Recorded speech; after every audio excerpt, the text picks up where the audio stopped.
le ministre chargé des relations avec les institutions de la République, des anciens présidents de l'Assemblée nationale, des anciens premiers ministres, des présidents des institutions de la République, des membres du gouvernement, des représentants du corps diplomatique accrédité au Togo et plusieurs invités de marque étaient également présents à cette cérémonie. L'ouverture de cette première session ordinaire de l'année 2022 délocalisée à Accra, permet non seulement de renforcer l'ancrage et le rayonnement de l'Assemblée nationale dans le paysage institutionnel, mais également, de consolider le pacte social qui lie le député aux citoyens »,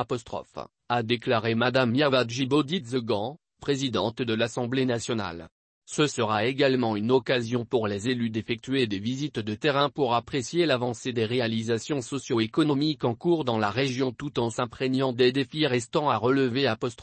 a-t-elle ajouté. À l'occasion, elle a rendu un vibrant hommage au père de la nation, Feu Gnassingbé Eyadema, ancien président de la République, 1967-2005, puis à Faure Gnassingbé, actuel président de la République pour sa vision, celle de poursuivre la construction d'un Togo en paix, une nation moderne avec une croissance économique inclusive et durable. Nous voici de retour à l'hémicycle pour la reprise de nos activités parlementaires. La représentation nationale offre, et nous le savons tous, un cadre d'échange d'idées et de perspectives sur la gestion des affaires publiques à travers divers courants d'opinion politique. A indiqué Madame Zegan. Plusieurs dossiers importants attendent la représentation nationale pour les 4 prochains mois, notamment le renouvellement des membres de la Commission électorale nationale indépendante, CENI, de la Commission nationale des droits de l'homme, CNDH, de la Haute Autorité de l'audiovisuel et de la communication,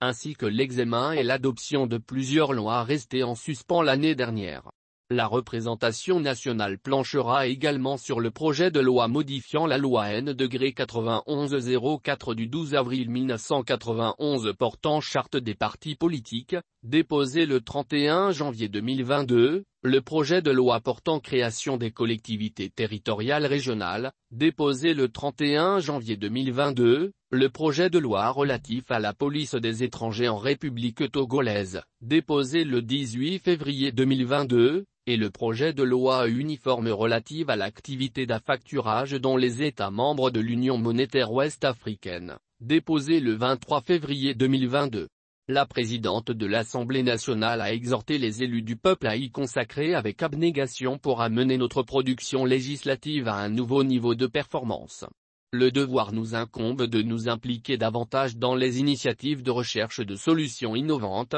pérennes et bénéfiques à tous. C'est pourquoi l'Assemblée nationale s'efforcera de maintenir sa participation à la réflexion collective en accordant une plus grande importance à toutes les questions et problématiques de nos sociétés, tout en demeurant efficace dans la dynamique de prospection et de proposition en lien avec les prérogatives constitutionnelles qui lui sont dévolues. A-t-elle expliqué. Elle a précisé que durant cette session, l'Assemblée nationale restera impliquée dans les problématiques soulevées au sein des réseaux parlementaires pour l'atteinte des objectifs communs de développement durable et de paix pour le bonheur des peuples. La diplomatie parlementaire va demeurer un axe majeur de nos perspectives. Nous nous efforcerons de participer aux rencontres internationales qu'elles soient en vidéoconférence ou en présentiel, notamment celles de l'Union interparlementaire, UIP, de l'Assemblée parlementaire de la francophonie, AP, du Parlement de la CEDEAO et du Comité interparlementaire de l'UMOA',